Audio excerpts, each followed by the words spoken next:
Dans cette vidéo, nous allons détailler la méthode de résolution d'un exercice qui consiste à déterminer la composition d'un atome à partir de la représentation symbolique de son noyau. Voici une consigne précise. Déterminer la composition de l'atome de sodium. Nous disposons de la donnée Na2311. La résolution débute par l'utilisation de la donnée, à savoir la représentation symbolique du noyau de l'atome. À partir de cette représentation symbolique du noyau, nous pouvons obtenir deux informations. La première information, le nombre situé en haut à gauche, également noté A, nous donne le nombre de nucléons, c'est-à-dire de particules totales contenues dans le noyau, protons et neutrons confondus. La deuxième information est le nombre situé en bas à gauche, également noté Z, qui nous informe sur le nombre de protons situés dans le noyau. Pour avoir une information complète sur le nombre de particules situées dans le noyau de l'atome, il nous manque donc le nombre de neutrons que nous allons obtenir en faisant le calcul de A moins Z, le nombre total de particules situées dans le noyau moins le nombre de protons qui s'y trouvent. On aura donc 23 moins 11, ici, 12 neutrons dans le noyau de l'atome de sodium.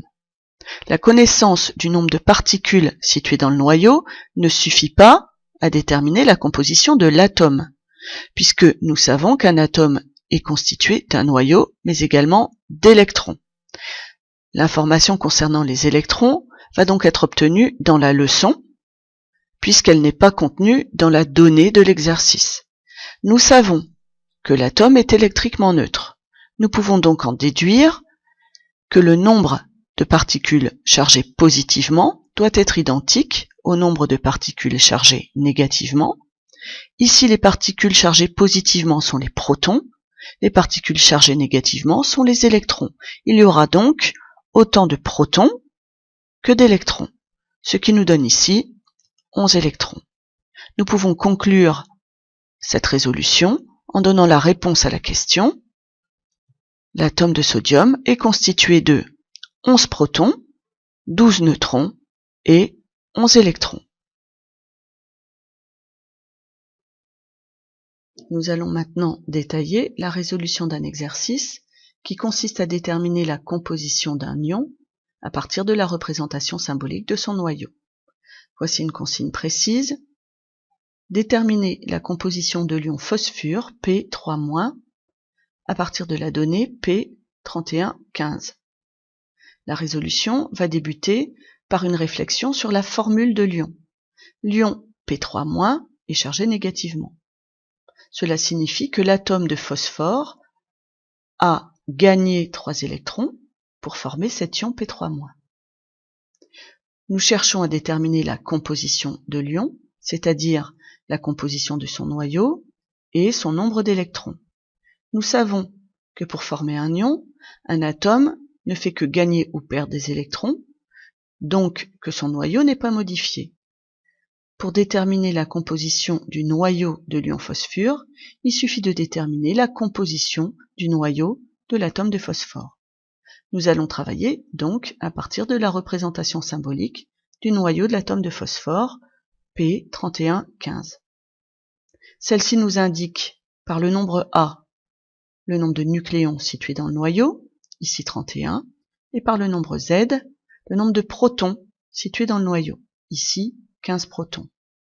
Il nous reste à déterminer le nombre de neutrons situés dans le noyau, à savoir ici A moins Z, 31 moins 15, 16 neutrons. Il y a donc dans le noyau de l'atome de phosphore 15 protons et 16 neutrons. Lors de la formation de l'ion P3-, le noyau de l'atome n'est pas modifié, donc le noyau de l'ion P3- est également composé de 15 protons et 16 neutrons. Cherchons maintenant à déterminer le nombre d'électrons situés autour du noyau de l'ion P3-. Nous savons que l'atome de phosphore qui a formé cet ion était électriquement neutre. Il comportait donc autant de protons que d'électrons. L'atome de phosphore possédait 15 électrons autour de son noyau. Pour former l'ion P3-, cet atome a dû gagner 3 électrons. Donc, l'ion P3- possède autour de son noyau 3 électrons de plus qu'en avait l'atome, à savoir 15 plus 3, 18 électrons. Nous pouvons conclure et répondre à la question en disant que l'ion phosphure P3- est constitué de 15 protons et 16 neutrons dans le noyau, mais également de 18 électrons autour du noyau. Nous allons maintenant détailler la méthode de résolution qui permet de déterminer la structure électronique d'un atome à partir de la représentation symbolique de son noyau. Voici la consigne. Déterminer la structure électronique de l'atome de phosphore à partir de la donnée P3115, cette donnée étant la représentation symbolique du noyau de l'atome. Nous savons que pour répondre à la question, à savoir déterminer une structure électronique, nous devons chercher dans un premier temps le nombre d'électrons gravitant autour du noyau de l'atome et dans un deuxième temps répartir ces différents électrons dans les couches électroniques. Nous allons débuter la résolution par l'étude de la représentation symbolique du noyau de l'atome, à savoir P3115. Cette représentation nous donne deux informations, le nombre de nucléons, A, ici 31, et le nombre de protons, Z, ici 15. À partir de la donnée Z, nous sommes capables de déterminer le nombre d'électrons, puisque l'atome est électriquement neutre. Nous savons que le nombre de protons est égal au nombre d'électrons. Cet atome de phosphore contient donc 15 électrons. Nous devons maintenant répartir ces 15 électrons dans les couches électroniques, sachant qu'une couche ne peut contenir qu'un nombre limité d'électrons, et que lorsqu'elle est saturée, les électrons vont se passer dans la couche suivante, ce qui nous donne ici la structure électronique suivante, K2, L8, M5. 2 électrons dans la couche K, cette première couche étant saturée, nous mettons les 8 suivants dans la couche L, cette dernière étant également saturée, les 4 derniers électrons viennent se placer dans la dernière couche, ici la couche M, K2, L8, M5 donc. Nous allons enfin détailler la méthode de résolution qui permet de déterminer la structure électronique d'un ion à partir de la représentation symbolique de son noyau. Déterminer une structure électronique consiste toujours à, dans un premier temps, déterminer le nombre d'électrons qui gravitent autour du noyau de l'ion et dans un deuxième temps, répartir ces électrons dans les couches électroniques. Voici une consigne. Déterminer la structure électronique de l'ion sodium Na+, à partir de la représentation symbolique Na2311. La résolution va débuter par une réflexion sur la formule de l'ion Na+, qui est un ion chargé positivement. Il s'agit donc d'un atome de sodium qui a perdu un électron.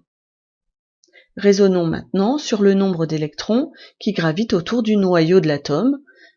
Ceci va se faire à partir de la représentation symbolique du noyau du sodium, Na2311.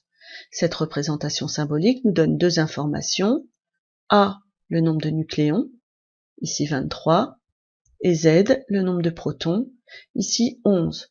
Nous pouvons en déduire le nombre d'électrons gravitant autour du noyau de l'atome, puisque l'atome est électriquement neutre, il possède autant de protons que d'électrons. Il y avait donc 11 électrons qui gravitaient autour du noyau de l'atome de sodium. Mais cet atome de sodium, pour former l'ion Na+, a perdu un électron. L'ion sodium possède donc un électron de moins qu'en avait l'atome, soit 11-1, 10 électrons. Il y a 10 électrons qui tournent autour du noyau de l'ion Na+. Ces 10 électrons vont se répartir dans les couches électroniques de la façon suivante. K2, L8. 2 électrons vont venir se placer sur la couche K. Lorsque cette première couche est saturée, les 8 suivants vont venir se placer sur la deuxième couche électronique, à savoir la couche L, ce qui nous donne la structure électronique K2, L8.